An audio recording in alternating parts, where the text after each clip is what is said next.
Moi, c'est Pivoine. Me présenter, je pense que ça suffit. Comment je suis arrivé ici? Je pense il y a quelques années où, en cherchant, vu que je suis né dans le Grand Est maintenant, et ben, un jour, je me suis renseigné sur ce qu'il y avait un peu dans le coin comme initiative. Suite à ce qui se passait sur la ZAD ou à ce genre de problème, j'ai l'impression qu'il me faisait écho, quoi. De par aussi un engagement politique, on peut dire un peu naissant, quoi. Et du coup, je suis tombé sur le site de la Maison de la Résistance, l'association de Burton Libre. Et j'ai appelé, et puis je suis venu. Et du coup, c'était assez drôle. Il y avait une personne à ce moment-là qui m'a accueilli, c'était assez chouette.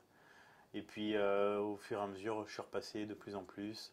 Après, plein de rencontres, plein de moments assez chouettes. Et, euh, et aussi plein de choses qui m'intéressaient là-bas sur une façon de voir les choses politiquement que je trouvais assez chouette, en tout cas par les personnes qui étaient à ce moment-là de la maison. Je sais pas, quelque chose qu'on va appeler de radicalité inclusive. Enfin, de faire des choses chouettes et déterres et bienveillantes et inclusives, quoi. Et des choses dont j'ai l'impression qui ont été portées par pas mal de monde ces dernières années ici, quoi. Et du coup, je pense que c'est ce qui m'a fait venir et puis rester ici, parce que maintenant, j'habite, non, pas en Meuse, mais en Haute-Marne, mais à 7 km de Bure. Et je sais pas, je suis à la même distance du laboratoire que la maison de la résistance et du laboratoire, quoi. Je suis de l'autre côté de la petite colline. Et j'ai l'impression que y a plein de personnes ici qui sont contentes qu'il y ait un renouveau des pratiques, un changement de pratique. Et même encore pas très longtemps, j'entends des personnes qui disent bah, en fait, on serait venu bousculer les grilles, cramer les AGECO il y a 15 ans quand il y avait les premiers chantiers ici, ben, ils seraient partis.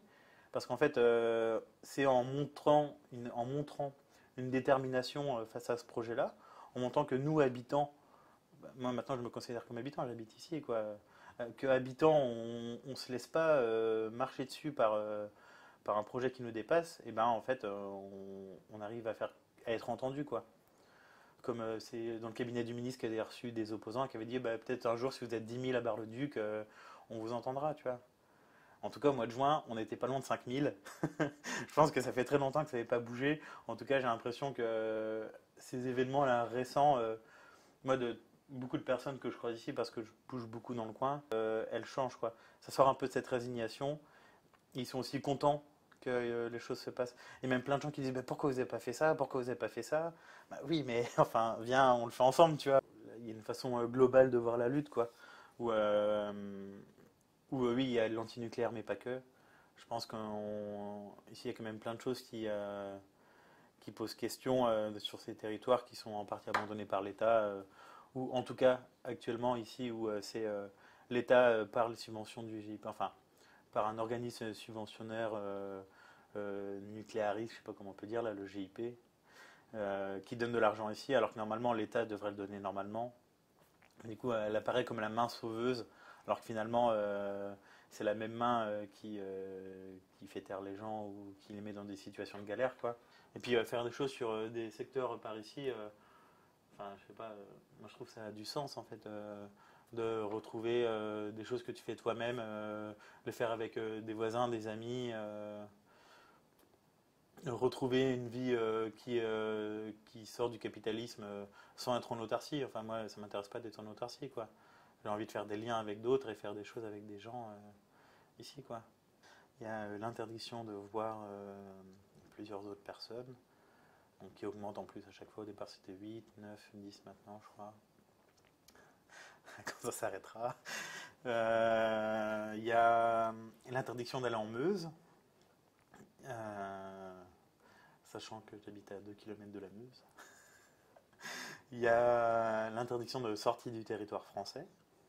Et la quatrième qui est un suivi du SPIP, qui est les services de probation, d'insertion pénitentiaire, ou service pénitentiaire d'insertion, probation.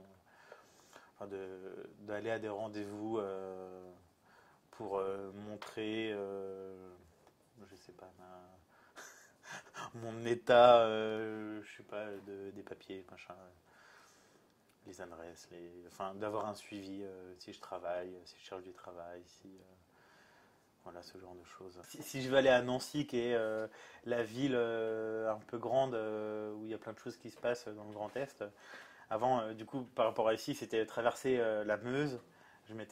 C'est 1 heure à peu près. Maintenant, tu es obligé de contourner le sud de la Meuse en passant par les Vosges pour rattraper. Du coup, tu mets 1 heure et demie de route, quoi. Après, ce genre de choses, c'est vrai que ça a un coût un peu financier, j'ai l'impression, de temps. Après, moi, j'ai l'impression que c'est pas des choses qui m'impactent, en tout cas que j'ai pas envie que ça ait prise. En fait, je les laisse pas vivre ou. Après, c'est sûr qu'il peut y avoir des trucs d'hypervigilance, quoi. Tendance à regarder la voiture qui passe devant la maison et tout ça. Moi, j'ai l'impression que c'était au début ou après. Moi, maintenant, j'ai l'impression que ça va beaucoup mieux par rapport à ça. Euh, j'ai pas l'impression, ou en tout cas, vu que je veux pas que ça ait prise, j'ai l'impression d'avoir un peu cette force et que ça l'a pas prise, en fait. Et du coup, je le vis plutôt bien. Non, mais je sais pas, c'est un peu peut-être provoque de dire ça, ou je sais pas. Peut-être que l'étape d'après, parce que là, vu le contrôle judiciaire qui est déjà hyper drastique, c'était assez drôle parce que avec le conseiller SPIP, le dernier coup, je le regarde et du coup, on parle de ce qui se passe. Je fais, bah, regardez les mesures que j'ai, en fait, c'est déjà, c'est une peine. Il fait, oh, oui. Il avait du mal à le dire, quoi. Et en fait, des contrôles judiciaires de cet ordre-là, en fait, j'ai l'impression qu'il y en a très peu en France, quoi. Et qu'en tout cas, c'est déjà une peine. C'est un acte politique répressif. Du coup, après, je sais pas, on continue à vivre, quoi. L'étape d'après, c'est quoi? La prison, la mort?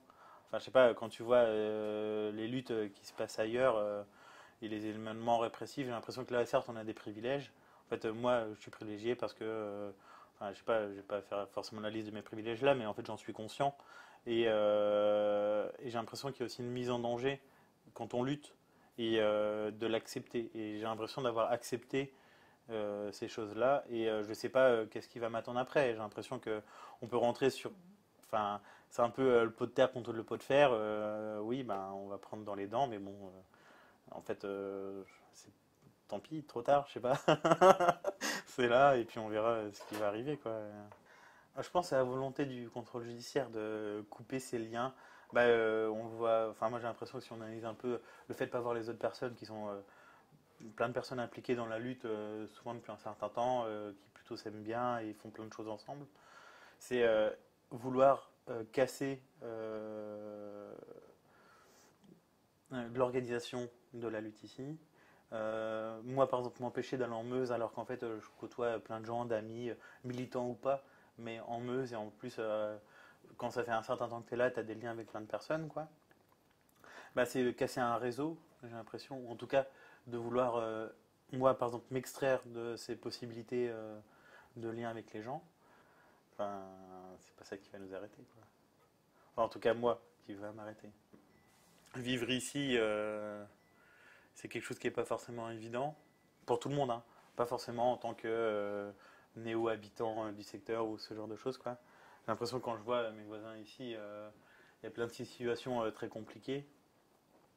Après, j'ai l'impression que venir faire le choix d'habiter ici, c'est quelque chose qui a été compliqué, où j'ai vraiment remis en cause avec ces interdictions, ce contrôle judiciaire qui est assez lourd, alors que j'étais en train d'acheter une maison ici.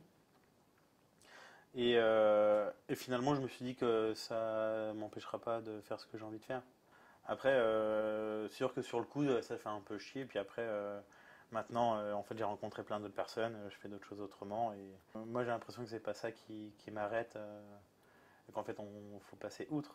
Enfin, que c'est juste des bâtons dans les roues, je sais pas comment on peut dire, mais.